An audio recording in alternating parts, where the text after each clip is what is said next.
আওয়ামী লীগকে ব্যান করে। আওয়ামী লীগকে ব্যান করার কোনো অধিকার কি ইউনূস সরকারও ছিল না, আর এই তারেক রহমানেরও নাই। কেন? আওয়ামী লীগকে ব্যান চেয়ে হাইকোর্টে একটা রিট করা হয়।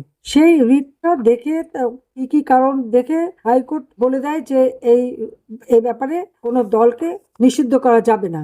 হাইকোর্টে এক বলতে গেলে এটা কিন্তু আমাদের এক ধরনের মানে বিচারই করা হলো। তো যখন হাইকোর্ট একটা রায় দিয়ে দিল, বলে দিল, এবং এই রিট গ্রহণ করলো না যে আওয়ামী লীগকে ব্যান করা যাবে না, তাহলে আপনারা একবার চিন্তা করে দেখেন যে ওই ফ্যাসিস্ট ইউনূস ক্ষমতা লোভী, দুর্নীতিবাজ, খুনি, হাজার হাজার আওয়ামী লীগের নেতা কর্মীকে হত্যা করেছে। নাহলে আমাদের 10,000 নেতা কর্মী গুম খুনের শিকার।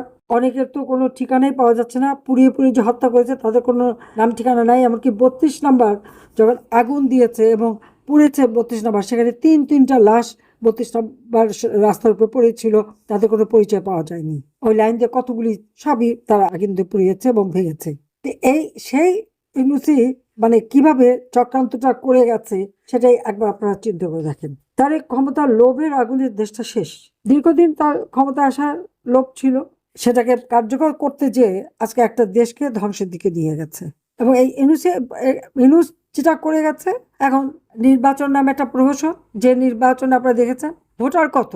একটা সার্ভে হয়েছিল, তাতে দেখা গেল আওয়ামী লীগ 53% ভোটারদের সমর্থন, বিএনপির 24%, আর জামাতের 11%। এই ইলেকশনে কিন্তু আপনারা খেয়াল করবেন 20 থেকে 22%-এর বেশি ভোট কিন্তু পড়ে নাই। তারপর বিএনপির অনেক নেতারা আওয়ামী লীগের অনেক নেতাদের সাথে যোগাযোগ করেছে, সমর্থন চেয়েছে, জামাত যেন না আসতে পারে সেই সমর্থন চেয়েছে, এবং জামাতকে ঠেকাতে এই সমর্থনটা দেওয়া হয়েছে অনেক জায়গায়। কিন্তু একটা জিনিস খুব রহস্যজনক, আমি খুব চেষ্টা করছিলাম যে প্রত্যেকটা ভোট কেন্দ্রের ভোটের তালিকা পাওয়া যায় কিনা, সেটা কিন্তু নাই। কারণ ব্যাপকভাবে যে ভোট চুরি করেছে সেটা প্রকাশ হয়ে যাবে, বোধহয় ওগুলো এখন ঠিকঠাক করার চেষ্টা করছে।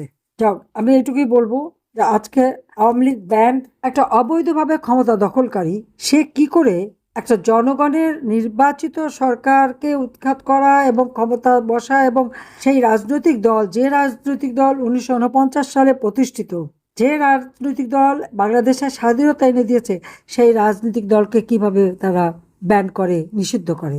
এটা করবার অধিকার তাদের নেই। অবৈধ সরকারের ওই অবৈধ কথা মানার কোনো দরকারই নেই। আমরা যেভাবে আমাদের আমাদের নেতা কর্মীদের উপর অকথ্য অত্যাচার, ঘর বাড়ি সব তার মেটিকুলাস ডিজাইনের মাধ্যমে সবকিছু ধ্বংস করে দিয়েছে, অর্থ যেমন জীবনে হত্যা করেছে, তেমনি আবার অর্থনৈতিক ভাবেও সম্পূর্ণভাবে আমাদের দেশের আওয়ামী লীগের নেতা কর্মীদের একেবারে পঙ্গু করে দিয়েছে।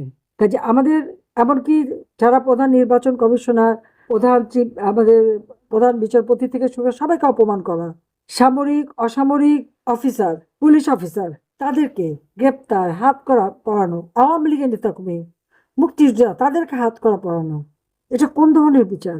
তারা কিভাবে কি দিনটা কি এভাবেই যাবে সারা জীবন? এভাবে তো যাবে না।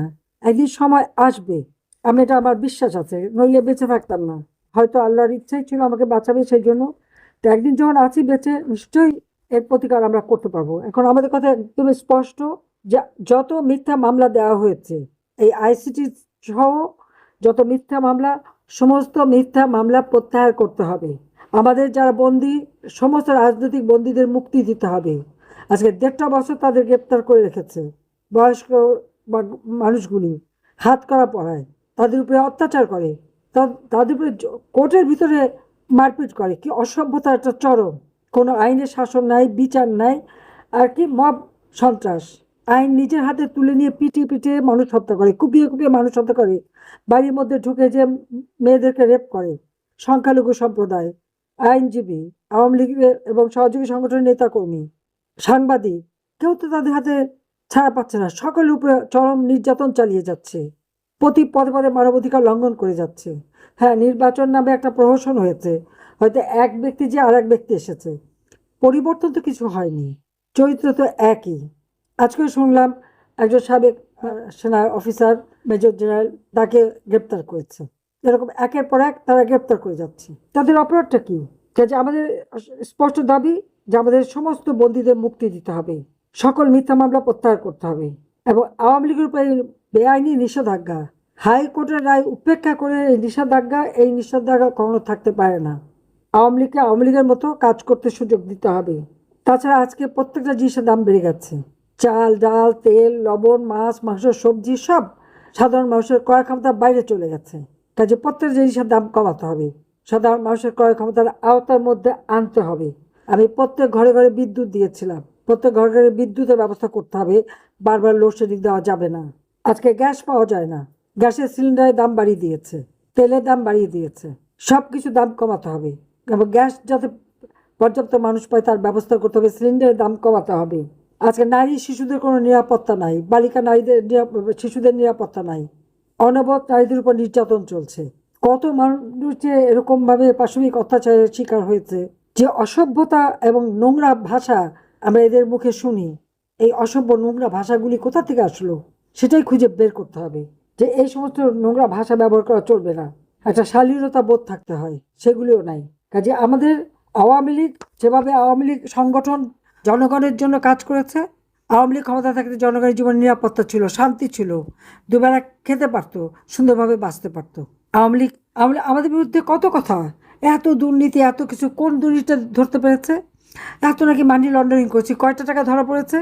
ধরা তো তারেক জিয়ারও আছে, ইউনূসেরও আছে, এবং এটা আমরা না, আমেরিকার FBI তো তারেক জিয়ার বিরুদ্ধে সাক্ষী দিয়েছে, এবং তার পাচার করার টাকা, তারেক কোকো খালেদা জিয়ার পাচার করার টাকা আমরা উদ্ধার করেও এনেছি। এখনও তো প্রচুর টাকা, অর্থ তাদের। ইউনূসেরও সেই অবস্থা। 6,000 টাকা বেতনের এক কর্মচারীর হাজার হাজার কোটি টাকা কোথা থেকে আসে? 48টা কোম্পানির মালিক, 5,000 কোটি টাকার ফিক্সড ডিপোজিট শুধু বাংলাদেশে, বিশ্বের বিভিন্ন জায়গায় তার সম্পদের পাহাড়। শিক্ষা প্রতিষ্ঠানে শিক্ষকদের ছাত্রছাত্রী দিয়ে অপমান করা, তাদের গায়ে হাত তোলা, এই ধরনের অসভ্যতা বাংলাদেশে চলছে। তো এই যে সম্প্রদায়টা, এই যে একটা জেনারেশন, এদের ভবিষ্যৎটা কি? এদের না আছে কোনো লেহাজতমিজ, না আছে কোনো শালীনতা, কিছু নাই। এদেরকে কি হিসেবে তৈরি করছে? এরা বাংলাদেশের ভবিষ্যৎ কি করবে? আর ওই যে এনসিপির কতগুলি, আরে একসময় তো তোরা ছাত্রলীগের ছিলি, ছাত্রলীগে ঢুকছিলি, ছাত্রলীগে ঢুকে আবার যত অপকর্ম সবগুলি তো তোরাই করেছিস, করে এখন তারা সাধু সেজে গেছে। ছাত্রলীগকে ব্যান, ছাত্রলীগ এটা করে, ছাত্রলীগ ওটা করেছে, ছাত্রলীগ এটা করেছে, তারাই তো করেছে, এটা তো প্রমাণই আছে, ছবি আছে। সেই মেয়েদের মিছিলে হামলা করা, সে এখন বিরাট নেতা জামাতের। কাজে এরা বদনামগুলি রেখে গেছে আর অপকর্মগুলি করে আমাদের উপর দোষ দিয়ে গেছে। কাজে এই অবস্থা থেকে দেশকে মুক্ত করতে হলে সকলকে ঐক্যবদ্ধ হতে হবে, সোচ্চার হতে কাজ করতে হবে।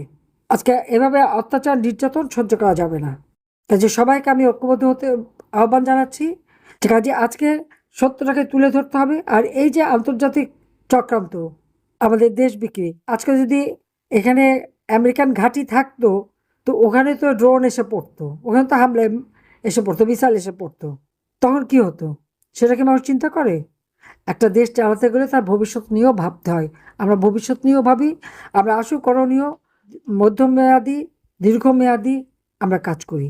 যার জন্য আজকে বাংলাদেশে আমরা উন্নয়নশীল দেশে করতে পেরেছিলাম। আজকে যখন আমরা উন্নয়নশীল দেশ হিসেবে উৎসব করব, আজকে আর উন্নয়নশীল দেশ নাই, শেষ, ধ্বংস। 15টা বছর তিল তিল করে যে দেশটাকে উন্নতি করলাম, 15 মাসের মধ্যে সেটা সব হ্রাস করে দিল। সব লুটেরা, লোভীর দল এসে খুনি, তারা গ্রেনেড হামলাকারী, অস্ত্র চোরা কারবারি, মানি লন্ডারিং, এসব কাজে যারা জড়িত তারা এখন ক্ষমতায়। এ দেশের আর ভবিষ্যৎ কি? কিন্তু বাংলাদেশটাকে বাঁচাতে হবে। লাখো শহীদের রক্তের বিনিময়ে স্বাধীনতা অর্জন করেছি। এই শহীদের সাথে যারা মুনাফিক করছে, বেইমানি করছে, তাদের শাস্তি একদিন বাংলাদেশে হবে। কিন্তু তাদের এই রক্তের মূল্য আমাদের দিতে হবে। জাতির পিতা আমাদের মাঝে নেই, তার আদর্শ বাস্তবায়ন করে তার স্বপ্নের সোনার বাংলা ইনশাল্লাহ আমরা গড়ে তুলব। 2041 সালের মধ্যে ক্ষুধা, দারিদ্র্যমুক্ত, উন্নত, সমৃদ্ধ, স্মার্ট বাংলাদেশ আমরা গড়ে তুলব। এটাই আজকে আমাদের প্রতিজ্ঞা। জাতির পিতা বঙ্গবন্ধু শেখ মুজিবের প্রতি শ্রদ্ধা জানিয়ে আমি আমার বক্তব্য শেষ করছি। সবাইকে ধন্যবাদ। জয় বাংলা, জয় বঙ্গবন্ধু, বাংলাদেশ চিরজীবী হোক। খোদা হাফেজ।